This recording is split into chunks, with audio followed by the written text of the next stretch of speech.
Quand j'étais en Afrique, là-bas dans mon village de Yampoupou, en Côte d'Ivoire, je regardais souvent le ciel la nuit. J'étais sûre qu'un jour, moi aussi, je m'envolerais là-haut au milieu des étoiles, dans un avion, pour partir très loin. Et souvent, mon grand-père me retrouvait endormi le matin devant sa case. Quand la gazelle rêve, le lion peut la surprendre. Je l'aime bien, mon grand-père, lui. Il a fait la guerre autrefois en Europe. Il en a vu du pays. Mais il dit toujours qu'il n'y a rien de mieux sur Terre que notre petit village de Yampoupou. Plus l'aigle s'éloigne, mon petit, plus il regrette son nid. Je voudrais connaître d'autres pays, grand-père. Connais d'abord ton propre pays, Kimbo. Et quand tu auras couru le monde, tu comprendras que ta terre et que ton âme sont ici. Je vais faire un tour en brousse. Tu viens avec moi? Pourquoi pas? Ça nous dégourdirait les ailes. Tu entends cette musique, Kimbo? Elle est la même depuis des siècles. C'est l'âme de ton pays. T'entends de la musique, toi?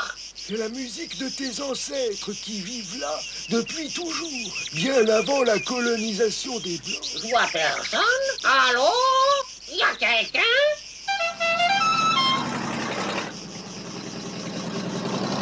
Attention! Regarde bien, Kimbo, parce qu'un jour, si on y prend garde, ce pays perdra son âme et sa musique. Ça sera pas une grosse perte. Tu vas te taire, volaille bavarde! Retourne au village si tu n'es pas sensible à la nature. Ça va, j'ai compris.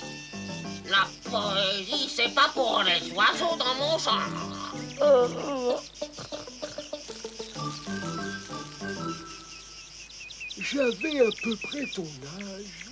Un jour, au cours d'une partie de chasse, j'ai rencontré un jeune éléphant blessé. Une longue écharde s'était enfoncée dans une de ses pattes.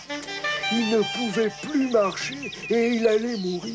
J'avais un peu peur, mais je me suis approché et il m'a laissé retirer le morceau de bois qui le blessait. Avant de s'éloigner en boitant, il m'a fixé avec un regard. Cela fait plus de 80 ans, petit, mais ce regard, je ne l'ai jamais oublié. Toute ma vie, chaque fois que j'étais en danger, j'ai senti sa présence bienfaisante auprès de moi. Il doit être bien vieux maintenant et bien fatigué comme moi. Le souvenir, Kimbo, c'est ça l'âme de l'Afrique.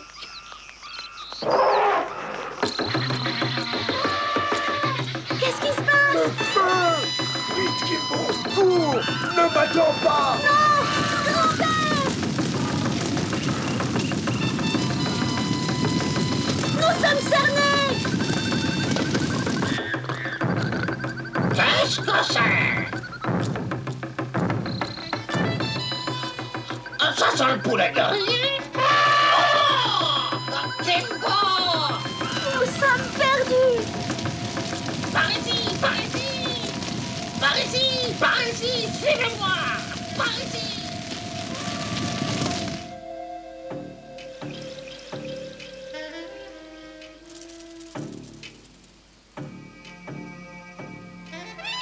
Tu es arrivé à pic, mon Hako. Souviens-toi, Kimbo, il faut empêcher qu'un jour, à cause de la folie des hommes, ce pays ne soit plus qu'un immense désert. Tout ce que tu feras pour ce pays, il te le rendra au centuple.